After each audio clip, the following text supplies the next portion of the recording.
হয়, খুব ভাল লাগিছে কাৰণ আগত দেখিছিলো এটা পৰিৱেশ বেলেগ আছিলে, আজি পৰিৱেশটো মই বেলেগ দেখিছো, সঁচাকে ভাল লাগিছে। আৰু এটা কথাই মোৰ বেছি ভাল লাগিছে, যোনজন মানে উজ্জ্বল ঘোষ নামৰ যিজন স্বত্বাধিকাৰী হয়, তেওঁ টেণ্ডাৰ নিবিদা পাই নিবিদা গ্ৰহণ কৰি তেওঁ কি কৰিছে, আমাৰ যিখিনি মৰিয়নি নগৰৰ নিবনুৱা ল'ৰা আছিলে সেই ল'ৰাখিনিক সংস্থাপন দিছে। সেইটো কাৰণে বেছি ভাল লাগিছে আজি এই অনুষ্ঠানটোলৈ আহি। আকৌ মৰিয়নি ষ্টেচনত মানুহে ধোচা সোৱাদ পাব? পাব, নিশ্চয় পাব, আৰু উন্নত মানদণ্ড পাব। আৰু মই সকলো ৰাইজক অনুৰোধ জনাইছো যাতে আমাৰ মৰিয়নিলৈ আহে, ধোচা সোৱাদ লয়। কাৰণ মৰিয়নি এটা ঐতিহ্য নাম আছে যে মৰিয়নি ষ্টেচনত গ'লে সদায় ধোচা ভাল পায়। সেইটো কাৰণে মই অসমবাসী ৰাইজ লগতে মই যোৰহাটবাসী ৰাইজকো অনুৰোধ জনাইছো যাতে আমাৰ মৰিয়নিলৈ আহি নতুন উদ্যমৰে যি উজ্জ্বল ঘোষে যি এই দোকান বিলাক অপেনিং কৰিছে, এই হেৰিত দোকানত মানে আমাৰ আৰু নতুন নতুন ধৰণৰ ধোচা পাব বুলি মই আশা ৰাখিছো।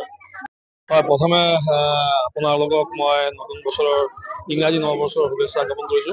আৰু আমাৰ মৰিয়নি ধোচা কাৰণতে খুবেই নাম আছে, গোটেই ইণ্ডিয়াত নাম আছে। মৰিয়নি ট্ৰেইনত আহিলে ধোচা খায়, বা আমাৰ মৰিয়নিত যোৰহাটৰ পৰা ফুৰিবলৈ আহিলেও ধোচা খায়।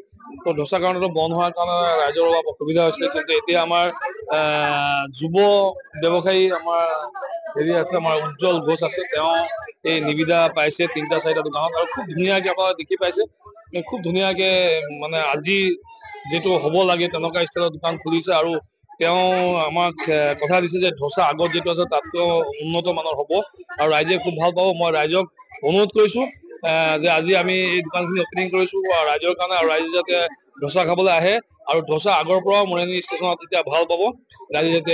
ৰাইজে যাতে ধোচাৰ হেৰি কৰে, আমোদ লয়।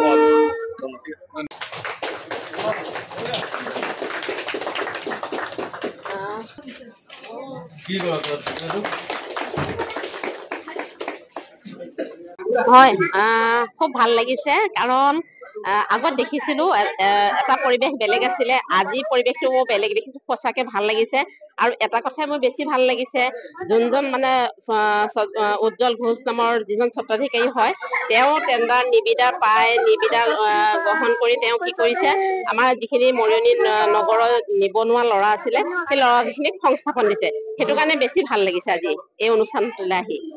আকৌ মৰিয়নি ষ্টেচনত মানুহে ধোচা সোৱাদ পাব? পাব, নিশ্চয় পাব, আৰু উন্নত মানদণ্ড পাব।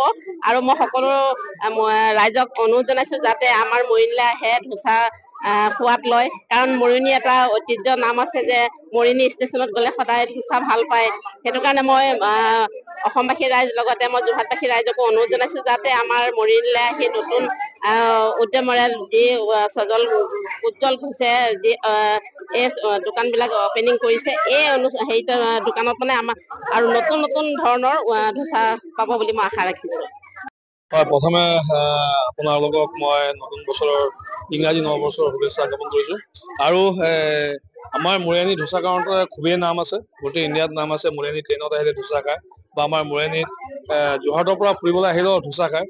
তো ধোচা কাৰণেতো বন্ধ হোৱাৰ কাৰণে ৰাইজৰ অলপ অসুবিধা হৈছিলে, কিন্তু এতিয়া আমাৰ যুৱ ব্যৱসায়ী আমাৰ আছে, আমাৰ উজ্জ্বল ঘোষ আছে, তেওঁ এই নিবিদা পাইছে 3-4টা দোকানত, আৰু খুব ধুনীয়াকে আপোনালোকে দেখি পাইছে, খুব ধুনীয়াকে মানে আজি যিটো হ'ব লাগে তেনেকুৱা ষ্টাইলৰ দোকান খুলিছে। আৰু তেওঁ আমাক কথা দিছে যে ধোচা আগত যিটো আছে তাতকৈ উন্নত মানৰ হ'ব, আৰু ৰাইজে খুব ভাল পাব। মই ৰাইজক অনুৰোধ কৰিছো যে আজি আমি এই দোকানখিনি অপেনিং কৰিছো ৰাইজৰ কাৰণে, আৰু ৰাইজে যাতে ধোচা খাবলৈ আহে, আৰু ধোচা আগৰ পৰাও মৰিয়নি ষ্টেচনত তেতিয়া ভাল পাব। ৰাইজে যাতে ধোচাৰ হেৰি কৰে, আমোদ লয়।